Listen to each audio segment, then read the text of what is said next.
Immunity task గెలుచుకున్న తర్వాత ఆ ఇమ్యూనిటీని యాక్సెప్ట్ చేస్తారా చేయరా అని చెప్పి బిగ్ బాస్ తనుజాని కన్ఫెషన్ రూమ్ పిలిచి అడిగినప్పుడు తనుజా నేను యాక్సెప్ట్ చేయను, నేను ఆడియన్స్ ఓట్స్ తోనే వెళ్తాను అనటం తప్పా రైటా? మీ ఒపీనియన్ ఏంటి అన్నది రీల్ లైక్ చేసి కామెంట్ చేయండి. ఆ పాయింట్ ఆఫ్ వ్యూలో ఇమ్యూనిటీని యాక్సెప్ట్ చేసినా తప్పలేదు, చేయకపోయినా కూడా తప్పలేదు. ఇప్పటి వరకు ప్రతి టాస్క్ ఆడుతా వచ్చాను, నా 100% ఎఫర్ట్స్ పెట్టాను, నేను ఖచ్చితంగా ఆ ఇమ్యూనిటీని డిజర్వ్ చేస్తాను, అది 3 లక్షలైనా 5 లక్షలైనా సరే అని చెప్పి ఆ ఇమ్యూనిటీని యాక్సెప్ట్ చేసినా తప్పలేదు. లేదు నాకు ఇలాంటి ఇమ్యూనిటీ వద్దు, నేను ఆడియన్స్ ఓట్స్ తోనే వెళ్తాను అన్నా కూడా తప్పులేదు.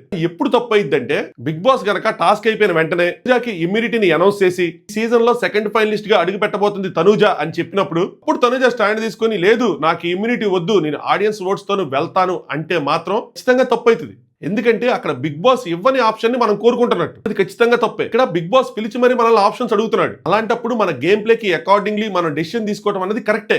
యాక్సెప్ట్ చేసినా రిజెక్ట్ చేసినా. ఈవెన్ టికెట్ ఫినాల్ గెలిచిన తర్వాత కళ్యాణ్ కూడా కన్ఫెషన్ లో పిలిచి ఇలాంటి ఆఫర్ కనుక ఇచ్చుంటే కళ్యాణ్ కూడా ఖచ్చితంగా రిజెక్ట్ చేసేవాడు. లేదు నేను ఆడియన్స్ ఓట్స్ తోనే వెళ్తాను అని ఖచ్చితంగా చెప్పేవాడు. ఇక్కడ ఇంకో విషయం కూడా మనం ఆలోచించాలి. గెలిచిన తర్వాత ఎప్పుడు లేనిది కన్ఫెషన్ రూమ్ పిలిచి ఇలాంటి క్వశ్చన్ అడగడం ఏంటి? అసలు ఆ టాస్క్ జరిగిన విధానం, గేమ్ కి మారుతున్న ఆ పాయింట్స్ అన్ని చూస్తే ఇమ్యూనిటీ ఇచ్చే ఉద్దేశం బిగ్ బాస్ కి ఉందా లేదా అన్నది కూడా డౌటే. ఎందుకంటే టాస్కే ఇది ఫెయిర్ కాదు బిగ్ బాస్ కాబట్టి. కంప్లీట్ ఎపిసోడ్ రివ్యూ లింక్ బయోలో ఉంది, అలాగే బ్రాడ్కాస్ట్ ఛానల్ కూడా ఉంది. Please do watch it. Big Boss updates and reviews కోసం ఈ పేజ్ ని ఫాలో కొట్టండి.